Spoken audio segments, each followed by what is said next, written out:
नीरू का बेटा फौज में बड़ी पोस्ट पर था। वो हमेशा तैनाती में बाहर रहता।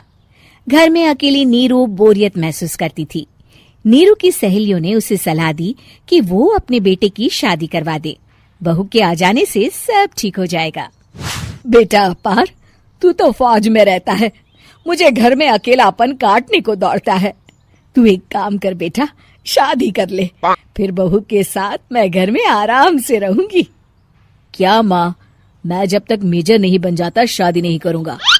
तुम कहीं घूमने जाया करो, लेकिन शादी की बात मत करो। इतना कहकर अपार वहां से चला जाता है, लेकिन जाते वक्त उसे माँ की भी चिंता रहती है। एक दिन दरवाजे की घंटी बजती है। नीरू दरवाजा खोलती है तो सामने एक सुंदर सी लड़की साड़ी पहनकर सर पर पल्लू रखकर खड़ी होती है। कौन हो तुम बेटा, और तुम्हें किसने भेजा है? मेरा नाम कंचन है और मैं आपके बेटे अपार की बीवी और आपकी बहू हूँ। तभी घर का फोन बजता है। नीरू फोन उठाती है तो अपार का फोन होता है। माँ, कंचन आ गई।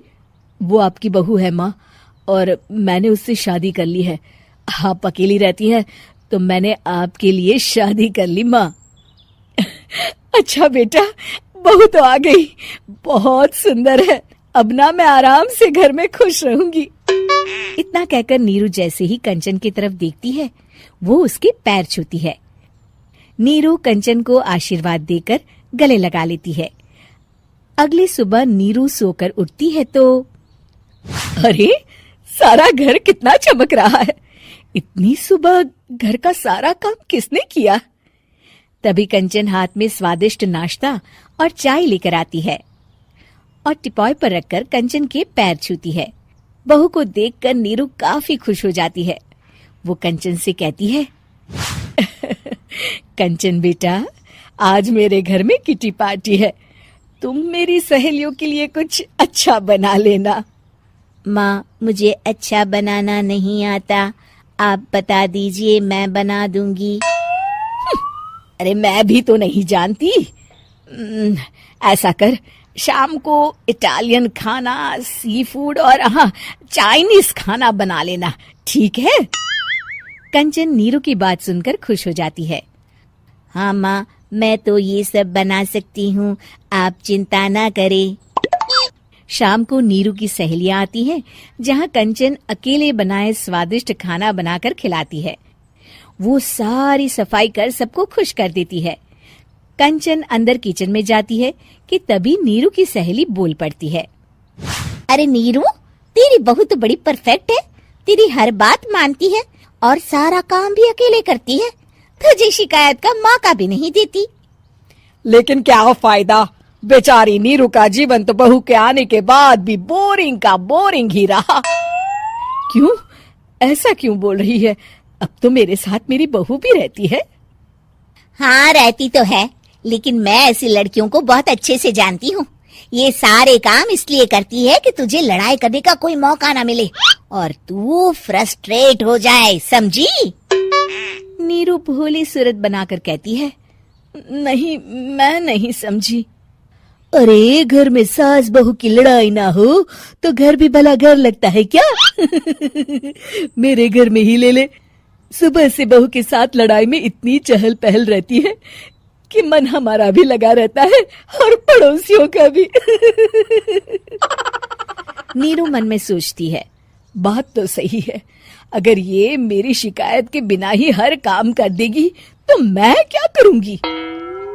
रात को नीरू सोने के लिए कमरे में जाती है, जहाँ कंचन उसके पैर दबाने लगती है। नीरू को अच्छा तो लगता है, लेकिन वो किसी भी तरह से उससे लड़ाई करना चाहती है। बहू, दर्द पैर में नहीं सर पर है और तू मेरे पैर दबा रही है। मैं सर दबा देती हूँ माँ जी। ये कहकर वो उसका सर दबाने लगती है। तू एक काम कर, मेरे लिए बादाम वाला दूध ले आ, जा। कंचन जाकर सास के लिए दूध ले आती है।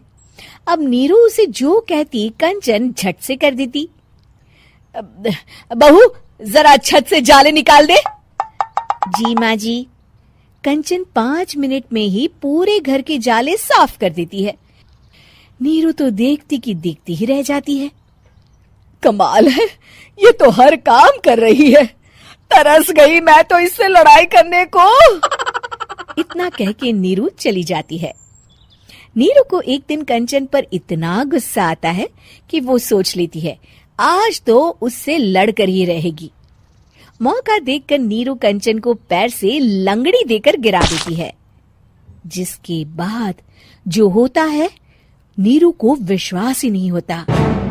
जमीन में 2 भागों पर गिरी कंचन के सारे पुर्जे बिखर जाते हैं। स्प्रिंग और उसके अंदर से रंग बिरंगी लाइट जलने लगती है। तभी घर की घंटी बजती है। नीरू डरकर दरवाजा खोलती है तो सामने अपार खड़ा होता है। क्या हुआ माँ, तुम इतना डर क्यों गई? कंचन ने कुछ किया क्या? कुछ कहा क्या उसने? मैं अभी बताता हूँ। तभी अपार की नजर कंचन पर पड़ती है। अरे माँ, तूने ये क्या किया? कंचन को तोड़ दिया। तुम्हारी खुशी के लिए मैंने रॉबर्ट को तुम्हारी बहू बनाकर भेजा था, जिससे तुम्हारी हर इच्छा पूरी हो और तुम खुश रहो। माँ, ये तो इंसान थी भी नहीं, इससे तो गलती हो ही नहीं सकती थी। फिर आपने इसे क्यों तोड़ा? क्या गलती थी इसकी माँ? बेटा, इसकी सबसे बड़ी गलती ये थी कि ये इंसानों की तरह सास से लड़ाई नहीं करती थी। अपार माँ की बात सुनकर हैरान रह जाता है। रंगदार बहू, तेज तर्रार होना क्या गलत है? क्या लड़की बाहर जाकर जवाब दे, अपनी बात रखे, हक के लिए लड़ सके तो वो चालाक बन जाती है? आज की कहानी है हमारी रंगदार बहू की। क्या करे, इस लड़की की ये तेज तर्रारी अब हम पर ही भारी पड़ रही है। कोई भी रिश्ता आता है और इसकी वजह से हाथ से निकल जाता है। जब मुंह खोलती है तब जहर ही उगलती है। तो माँ, अब आप इसका दोष भी मुझ पर ही डालेंगी? मैंने क्या किया? उन्होंने मुझसे जो पूछा मैंने उसका जवाब दिया बस। भाभी, इसमें दीप्ति का भी दोष नहीं। आज के टाइम पे लड़के वालों को तेज तर्रार लड़की नहीं, बल्कि उनकी हाँ में हाँ मिलाने वाली लड़की चाहिए। इसमें हम क्या कर सकते हैं अगर दीप्ति थोड़ी तेज तर्रार है?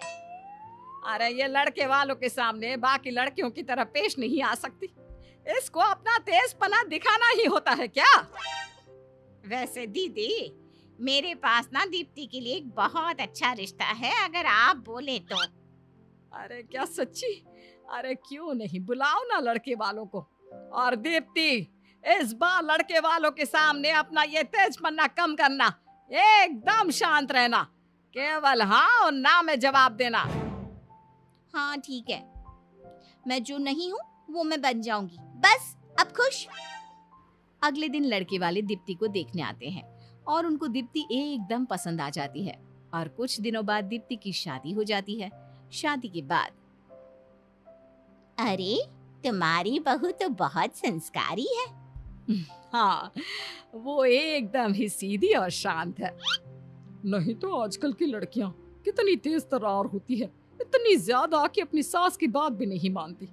अच्छा हुआ तुमने दीप्ति जैसे सुशील लड़के से अपने बेटी की शादी करवाई। ऐसे ही सास और आस पड़ोस की औरतें मिलकर बहू रानी यानी कि दीप्ति के सरल और शांत रहने के स्वभाव की तारीफ करती। अगले दिन, आप ऐसा कैसे कर सकते हैं? अरे क्या हुआ बुलबुल, ये कौन है और तुम इन पर इस तरह चिल्ला क्यों रही हो? भाभी, ये बिजली विभाग से आए हैं।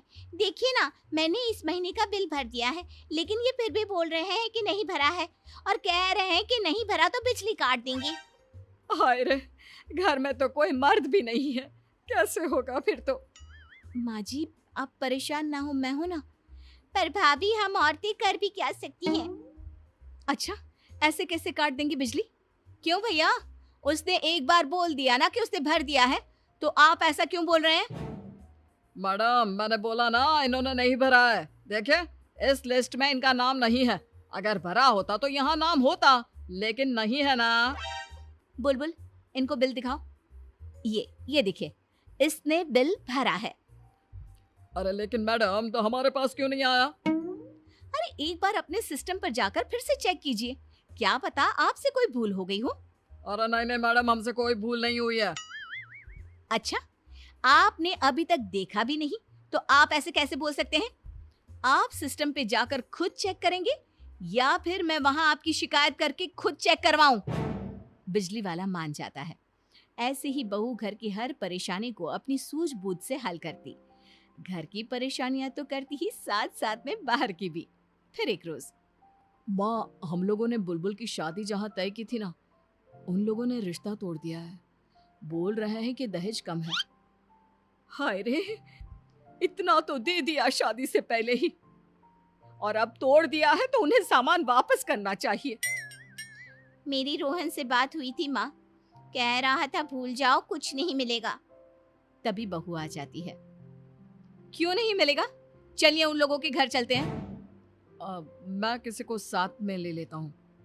नहीं, ये बात किसी को नहीं बतानी। अरे क्या है ना, बेटी की ही बदनामी होगी बेटा इसमें। माँ जी सच कह रही हैं, हम दोनों ही चलते हैं। उसके भाई भाभी उसके माँ बाप के समान ही हैं। दोनों उन लोगों के घर जाते हैं जहाँ पर क्या लेने आए हो? बताया नहीं कि शादी तोड़ दी है? हाँ, लेकिन जो सोने के गहने सगाई में चढ़ाए गए थे ना, वो तो वापस कर दीजिए। अरे कुछ नहीं मिलेगा, देख ला यहाँ से। और कुछ दिया अभी तो नहीं था तुम लोगों ने।